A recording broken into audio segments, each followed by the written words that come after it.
Hello, I'm Manavotos, and today we are going to be looking at a video called Proof Biblical Israelites Were Black and Why It Doesn't Matter. There are a number of videos on YouTube like this one, but this is one of the shorter ones, so I decided to take a look at this one. Anyway, I will get started in just a moment. If you have anything to comment along the way, please do comment. Thank you, and without any further ado, let's get right into the news, I suppose.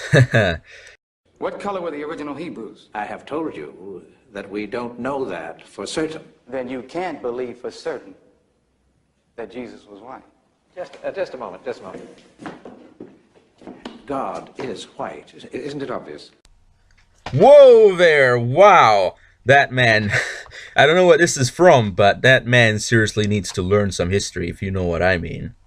Well, that is obvious, but we don't know if it's obvious that God is white. The images of Jesus that are on prison walls and churches throughout the world are not historically correct, because history teaches us that Jesus was born in a region where the people had color. I have to agree at this point, because if you think about it, at the time of Jesus, long hair was unfashionable for men, as well as he was a Middle Eastern person, therefore his skin would definitely not be as light as he is often depicted in many areas.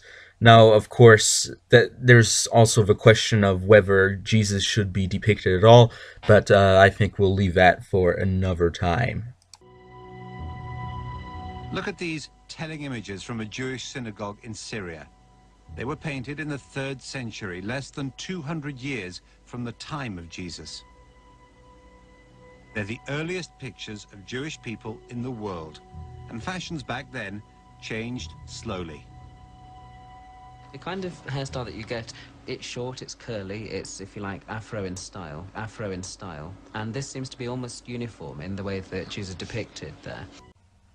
It's also important to notice the variation in skin color in the pictures that we have been shown, in that they aren't really united in how to color his skin. And another thing to note is that some early Roman depictions of Jesus showed him without a beard because, well, the Romans didn't like beards at the time, so they decided to show him without a beard, even though the Bible clearly states that he did have a beard. Additionally, curly hair is not exclusive to Africans. A lot of white people have very curly hair. I think the only people that really don't have a commonness in curly hair would be Asiatic folks, but that's for another time, I suppose. It's unlikely that Jesus' skin tones were white in the traditional, as you get it in much of the traditional art, as you get it in Hollywood Jesus's. It's more likely had darker skin tones, and is much more likely to have looked something like this. That is correct. Jesus, in all likelihood, was not as white as most people in Western culture depict him. So good job on that. On the other hand, way to go for showing us the darkest out of the early so-called depictions that you had there. Thank you very much. You have to understand the initial images of Christ in the Madonna in countries like Poland, Spain, Italy, these are white Caucasian countries, worship a black Madonna and a black Jesus. Right. These images were altered and changed. Citation needed. Also, as has been stated in the previous clip that the video maker decided to put in there, a lot of these pictures are from the 3rd century, which means that they aren't actually made by eyewitnesses of Jesus. They're made 3rd-hand, 4th-hand accounts. So just want to make that clear, that many of these people never actually met Jesus and therefore did not have 100% accurate method of knowing what he looked like. I think you are suggesting that there's some pretty good historical anthropological evidence suggesting that Jesus just probably was black. Am I correctly stating your... That's right. And thank you very much for not actually showing any of this evidence in the video. Thank you very much. Are you there, caller? Yes, Phil. I just want to say that when God said he was going to make man in his image, he did not mean white, green, or any color. It was supposed to be spiritually like him. Very good. And that's what is important. Yes, well... No matter if Jesus is black, white, green, red, I believe in the Supreme Being, and I think that's what we all have to look at, that there's a Supreme Being, but what and it color doesn't matter what color has Jesus been throughout your childhood? White, and I think that's ridiculous because... What color was his mother? You know, who knows? And I don't think anyone... I think the caller is correct. Having looked through the Bible myself, I do not find any evidence that skin color has anything to do with anything theologically. There's no theological significance to skin color, but the host of whatever the show is, it looks like maybe 5 more seconds on the clip, and perhaps he would have pulled out that good old genetic fallacy, but glad we didn't get to see that.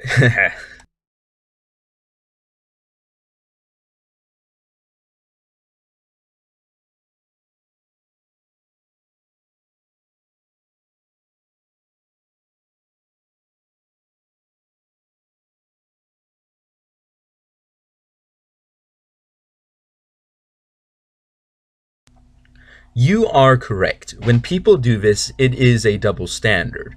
But you know what's not a double standard? It's not a double standard when people take a look at these pictures of Jesus and say, look, it's a white Jesus. We want Jesus to be white. Then it is a double standard. But it's not when people take a look at Jesus and just say, oh, that's Jesus. And then when they realize that people could disagree on the color of the skin, then they realize that it doesn't really matter.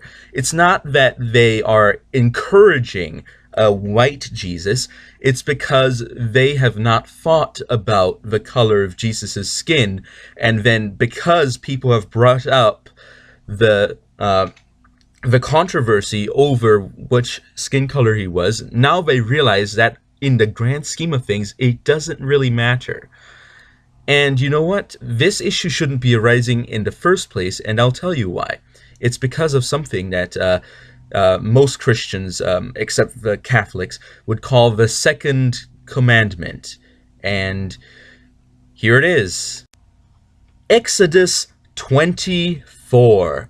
Thou shalt not make unto thee any graven image, or any likeness of anything that is in heaven above, or that is in the earth beneath, or that is in the water under the earth. And the following 2 verses go on to talk about how people should not bow down to idols or make idols of various materials, just to be extra specific on this.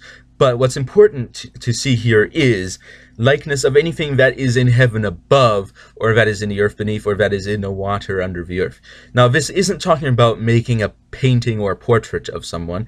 What it's talking about is making a picture of something that you do not, something that is supernatural or divine, that you do not really know exactly what it looks like. For example, Jesus. People don't know exactly what Jesus looks like, and this is why there's a lot of controversy in this, and there's the sides of iconoclasts who say people should never make pictures of Jesus at any time of any type, and then there's other people who don't really care. But what's important here is that what the maker of the original video is implying with the phrase, isn't this a double standard, is that people are being racists because they did not think about the race of Jesus. Not because they explicitly made Jesus white, because let's talk about these people today. It's a tradition that goes back for many years. So people depicting Jesus as white is something that's, I suppose, an artistic tradition, but most people don't even think about it. And if you haven't really thought about something, does that really make you a racist? Because I think it's rather the opposite. It's not that you're discriminating based on race or doing anything really based on race. You're not actually thinking about race at all. So take that however you like. Let's continue the video.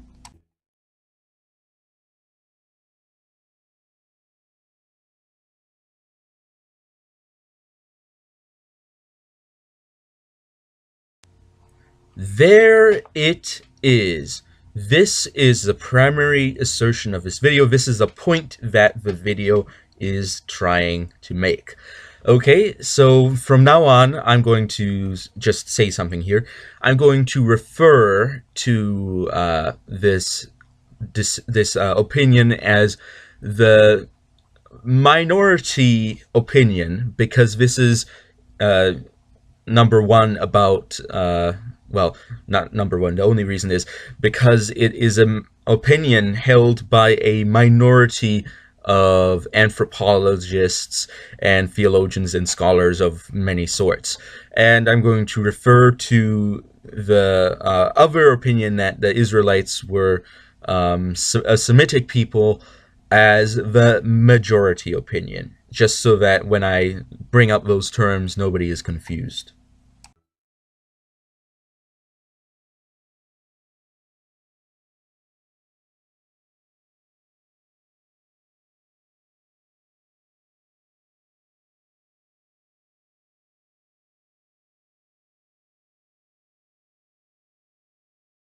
And I suppose Sumerians, Akkadians, and Assyrians were black as well.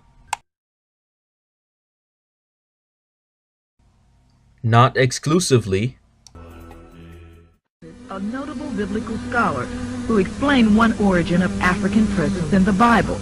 Genesis 10:1 refers to the sons of Noah as Shem, Ham, and Japheth, who themselves had sons after the flood. Genesis 10:6 refers to the Hamites as the sons of Ham, who inhabited North and Northeast Africa. The sons are Cush, which is present-day Ethiopia, Mizraim, present-day Egypt, Put, present-day Libya, and Canaan, which is present-day Palestine, Israel. The African presence is still visible in Israel today. There are thousands of African Palestinians who live in Israel with deep roots to the land, whose ancestors date back for centuries. There are a few problems with what was just said and with what was put in the subtitles. Alright, so first of all, the subtitles put Canaanites, natives of Palestine. However, it is important to note that the Palestinians themselves are in fact more closely related to other Semitic people, such as what today we call the current Jews in Israel, as well as the Arabs in the region. So they're more closely related to them than they are to perhaps the black Africans. Second of all, you misrepresented the Palestinians as being black, which although some of them are, most of them are not. Alright, so let's take a look at some pictures of some Palestinians. Do these people look black to you? Alright, they might not be the best example of what an ancient Canaanite would have looked like. Well, because we don't really have Canaanites anymore. According to the Bible, most of them were killed or dispersed by the Jews. But what we do have is the Lebanese, and the Lebanese claim descent from the ancient Phoenicians, who are closely related to the Canaanites. So let's take a look at what the Lebanese look like, alright?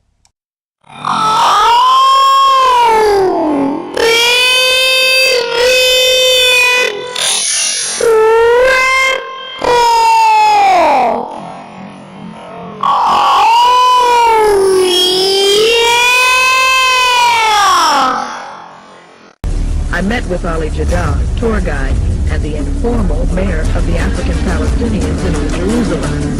I asked him about his life and relations between the Afro-Arabs and the Jews.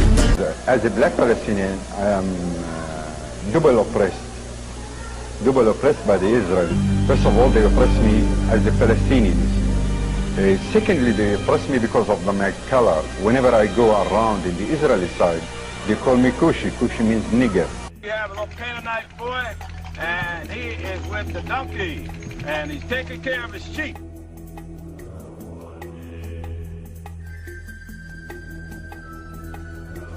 I am Canaanian in Israel.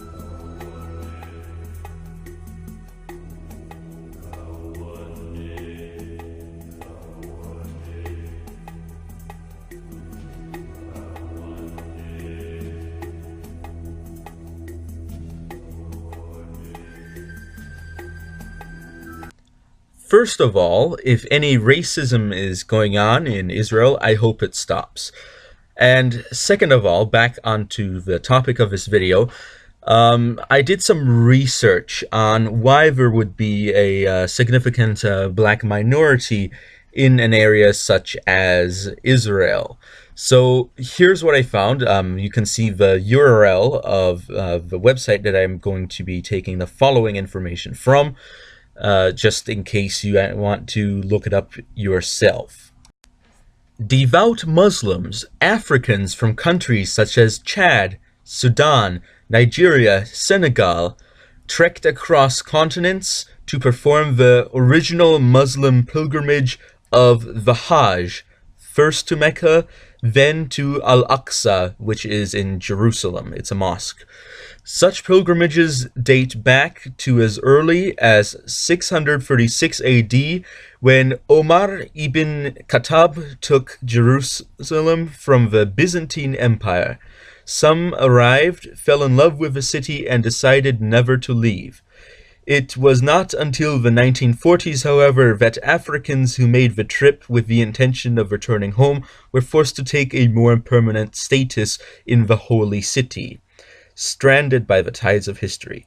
The Muslim Africans who made the long trip from Africa to Jerusalem prior to 1947 soon realized they had picked one of the most tumultuous times in the region's history, and that their decision would have lifelong consequences. In 1948, war between Arab armies and Zionist forces broke out and culminated in the creation of the State of Israel. Many African Muslims found themselves having to make more permanent arrangements. The borders had been hermetically sealed, and the Africans, citizens of countries with no diplomatic ties to the newly founded state, were unable to return to their homelands and their families they had left behind. So, what does this mean? It means that we have a very logical explanation as to why there's a number of blacks and other Africans inside the city of Jerusalem or Israel in general. It is because for centuries, in fact for over 1,000 years, blacks traveled from various parts of Africa to Arabia and to Palestine in order to accomplish their religious rites in Islam. Now, of course, there's other reasons why blacks live in Israel. For example, there's from East Africa, you have some blacks that are related to Jews, but we're going to be talking about those later. And also, there was a significant amount of African slave trade going on in the Arab world in the Middle Ages. So that's another way a lot of blacks could have gotten into Israel. However, we do not have any evidence that there was a significant population of blacks in Israel before any time in the Middle Ages. So I suppose that's all we've got to go on for now. Well, that's all I'm going to be covering today for this video.